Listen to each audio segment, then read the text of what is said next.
அமாவாசை யூடியூப் நேயர்களுக்கு வணக்கம். அனைவருக்கும் இனிய தீபாவளி நல்வாழ்த்துக்கள். ஸோ வழக்கம் போல் இது ஒரு லேட் மூவி ரிவ்யூ. இப்போ தான் நம்மளால் படங்களை போய் பார்க்க முடிஞ்சு தீபாவளி சினிமாக்களை. முதல்ல நம்ம டீமோடு போய் பார்த்த படம் எல்லாரும் எதிர்பார்த்திருந்த அடுத்த இளைய தலைமுறை நாயகன் சூப்பர் ஸ்டார்னு நிறைய பேரால் சொல்லப்படுற பிரதீப் ரங்கநாதன் அவர்களோட நடிப்பில் வந்திருக்க 3வது படம் டியூட். அதுதான் பார்த்துட்டு வந்தோம். ஸோ இது வந்து ஒரு ஸ்பாய்லர் இருக்கிற ரிவ்யூ தான், நோ அன்ஸ்பாய்லர் ரிவ்யூ கிடையாது. ஸோ வந்து படம் எப்படி இருக்குன்னு கேட்டிங்கன்னா, பார்க்கலாமா பார்க்கக்கூடாதான்னு நீங்கள் ஃபஸ்ட்டு இதிலே சொல்லுங்கள் அப்படின்னு கேட்டிங்கன்னா அது உங்கள் இஷ்டம் தான். ஏன்னா இதுக்கு முன்னாடி உங்களுக்கு அவரோட எடுத்த படமான லவ் டுடே, டிராகன்லாம் பிடிச்சதுன்னா கண்டிப்பாக டியூட் ஃபர்ஸ்ட் ஹாஃப் கண்டிப்பாக உங்களுக்கு பிடிக்கும்.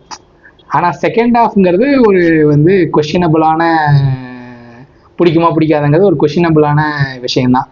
அது ஏன் அப்படின்னா அதில் பேசியிருக்கிற ஐடியாலஜியை பற்றின ஒரு இதுதான். ஸோ ஃபஸ்ட்டு நம்ம இதையுமே இந்த ரிவ்யூவுமே படத்தோட ஃபர்ஸ்ட் ஹாஃப் அண்ட் செகண்ட் ஹாஃபை பற்றி சொல்லிடுவோம். முதல்ல ஃபர்ஸ்ட் ஹாஃப் எடுத்துக்கிட்டோம்னா, பிரதீப் ரங்கநாதன், மமிதா பைஜு 2 பேருமே ஒரே ஃபேமிலியில் கசின்ஸாக இருக்கவங்க. மமிதா பைஜுவோட அப்பா வந்து பார்த்தீங்கன்னா ஒரு மினிஸ்டராக இருக்கார். பிரதீப் ரங்கநாதனோட அம்மா வந்து சரத்குமார் அவரோட தங்கச்சி. இவங்க வந்து அதாவது மமிதா பைஜு ஒரு நல்ல அஃபோர்டபுளான ஃபேமிலி, ஒரு மினிஸ்டர் பொண்ணு. இவர் வந்து ஒரு சாதாரணமான ஃபேமிலி, பட் அவங்க எல்லாரும் ஒரு ஃபேமிலியாக ஒன்றா இருக்காங்க. இவர் வந்து ஒரு ஈவெண்ட் மேனேஜ்மெண்ட் கம்பெனி வச்சுருக்காங்க. அதில் மமிதா பைஜு எல்லாரும் சேர்ந்து ஒர்க் பண்ணிகிட்டு இருக்காங்க. இந்த மாதிரி ஒரு நல்ல ஒரு குட் ஸ்டார்டிங்கில் படம் ஸ்டார்ட் ஆகுது. அதில் வந்து படத்தோட ஆரம்ப சீனே பார்த்தீங்கன்னா, அவரோட முன்னாள் காதலியோட கல்யாணத்துக்கு போய் ஒரு கலவரத்தை பண்ணி ஒரு போலீஸ் ஸ்டேஷனில் போய் உட்காந்து அங்கேருந்து மமிதா பைஜு அவங்கள பெயில் அவுட் பண்ணிட்டு கூப்பிட்டு வர்ற மாதிரி தான் படமே ஆரம்பிக்குது. ஸோ வந்து இப்படி தான் படம் ஸ்டார்ட் ஆகுது. ஒரு கட்டத்துக்கு அப்புறம் போக போக என்ன ஆகுதுன்னா, ப்ரெமைஸ் செட் ஆகுது. முதல்ல என்ன ஆகுதுன்னா, மமிதா பைஜு அவங்க வந்து பிரதீப் ரங்கநாதுக்கு சர்ப்ரைஸாக ஒரு ப்ரப்போசல் கொடுக்குறாங்க. அந்த டயத்தில் பிரதீப் ரங்கநாதன் வந்து அதை வந்து எல்லாரும் முன்னாடி கூலாக ரியாக்ட் பண்ணிட்டு, அதுக்கப்புறம் நமக்கு இது ஒத்து வராது அப்படின்னு சொல்லிட்டு இது பண்ணிடுறாரு, வேணாம் அப்படின்னு சொல்லிட்டு ரிஜெக்ட் பண்ணிடுறாரு. சரி, ரிஜெக்ட் பண்ணதுக்கப்புறம் மமிதா பைஜு என்ன நினைக்கிறாங்கன்னா, இதுக்கப்புறம் நம்மளால இது வந்து ஒன்றும் முகத்தை பார்த்துட்டு என்னால் இருக்க முடியாது, இந்த ரிஜெக்ஷனை தாங்கிட்டு என்னால் நம்ம 2 பேரும் ஒன்றா இருக்க முடியாதுன்னு சொல்லிட்டு பிரிஞ்சிடுறாங்க. பிரிஞ்சு போனதுக்கப்புறம் அந்த பிரிவுக்கு அப்புறம் பிரதீப் ரங்கநாதன் வந்து அவங்களோட லவ்வை ஃபீல் பண்ணுறாரு. ஃபீல் பண்ணதுக்கப்புறம் அவர் வந்து சரத்குமார்கிட்ட பேசி அவங்களுக்கு வந்து ஒரு மேரேஜ் மாதிரி ஃபிக்ஸ் ஆகுது. அதுக்கப்புறம் இந்த படத்தில் என்ன நடக்குதுங்கிறது தான் வந்து பார்த்தீங்கன்னா இந்த படத்தோட கதை. இதை வந்து நம்ம பார்க்குறப்ப எப்படி இருக்குன்னா, ரொம்ப வந்து ஒரு முற்போக்கான சிந்தனை உடையவர்களுக்கு, ஒரு நார்மலாக வந்து ஒரு பகுத்தறிவோட பார்க்குறவங்களுக்கு கண்டிப்பாக இந்த ஃபர்ஸ்ட் ஹாஃப் வந்து படமாக பார்க்குறவங்களும் சரி, ஃபர்ஸ்ட் ஹாஃப் வந்து கண்டிப்பாக ஒர்க் அவுட் ஆகுது. இது வந்து ஒரு ஃப்ளாலெஸ்ஸாக கொண்டே சூப்பராக முடிக்கிறாங்க first half. But second half தான் வந்து பார்த்தீங்கன்னா அதில் பேசப்பட்டிருக்க ஐடியாலஜி, சில விஷயங்கள்லாம் வந்து ஒரு நெருடலாக இருக்குது நமக்கு. அது வந்து நமக்குன்னு இல்லை, பல பேருக்கு நெருடலாக இருக்கும்.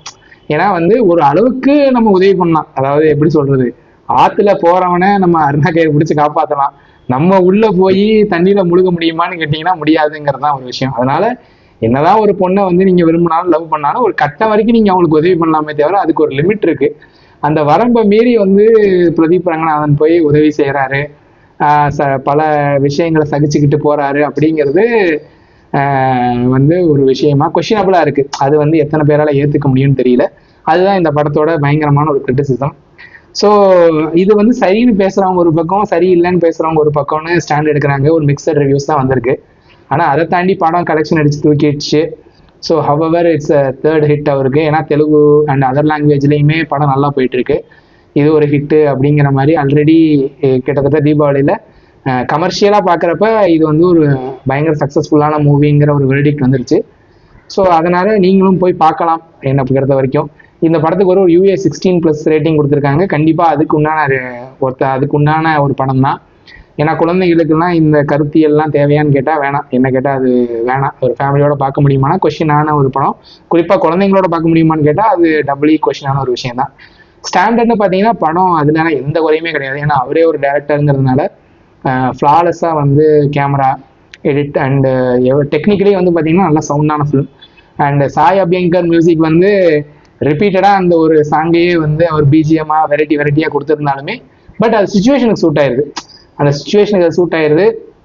அந்த ஒரு மியூசிக், பேக்ரவுண்ட் மியூசிக் ஏற்படுத்த வேண்டிய இம்பாக்டை அது வந்து ஃப்ளாலெஸ்ஸாக ஏற்படுத்திடுது. கண்டிப்பாக இதுவுமே அவருக்கு ஒரு நல்ல ஒரு டெபு தான். அவர் இன்னும் நிறைய வெரைட்டியா நிறைய படங்களுக்கு அவருக்கு பெரிய லைனப் இருக்கு, பெரிய பெரிய ஸ்டார்ஸோட லைனப் இருக்கு, பெரிய பெரிய டைரக்டர்ஸோட டைப் இருக்கு. ஸோ அப்கமிங் டேஸ்ல அவர் எந்த மாதிரி பண்ண போறாருங்கிறதையும் நம்ம பார்ப்போம். ஸோ ஓவராலா படம் பார்த்தீங்கன்னா ஃபர்ஸ்ட் ஹாஃப் வந்து ஒரு எக்ஸலண்டான ஆஸ் யூஷுவல் இந்த ஜென்சி அண்ட் ஈவன் 90s எல்லா ஆடியன்ஸுக்கும் பிடிச்ச மாதிரி ஒரு எக்ஸலண்டான ஃபர்ஸ்ட் ஹாஃப் அண்டு டிபேட்டபுளான ஒரு பாயிண்ட்ஸ் இருக்கிற செகண்ட் ஹாஃப். ஸோ இதுதான் வந்து படத்தோட சுருக்கம். இதப்பா நீங்களும் போய் பாருங்க, பார்த்துட்டு வந்துட்டு உங்களுக்கு எப்படி பிடிச்சிருக்கா பிடிக்கலையா, உங்களோட ஃபீலிங் என்ன, இது சரியா இல்லையா, ஏன்னா இதை பத்தி பேசுறதுக்கான டிபேட்டபுளான விஷயங்கள் நிறையவே இருக்கு. இதுல வந்து அந்த மாதிரியான விஷயங்கள் ஃபியூச்சர்ல நான் நெட்ஃபிளிக்ஸ் தான் ரிலீஸ் ஆகுதுன்னு நினைக்கிறேன். ஓடிடி ரிலீஸ் ஆனதுக்கப்புறம் இது இந்த படத்துக்கு மேற்கொண்ட சர்ச்சைகள் டிபேட்ஸ்லாம் நிறையா வரும். ஈவன் அதை பற்றி நம்ம பேசுறதுனால பேசலாம். கமெண்ட் செக்ஷனில் வந்து உங்களோட கருத்துக்களை பதிவு பண்ணுங்க. நன்றி, வணக்கம்.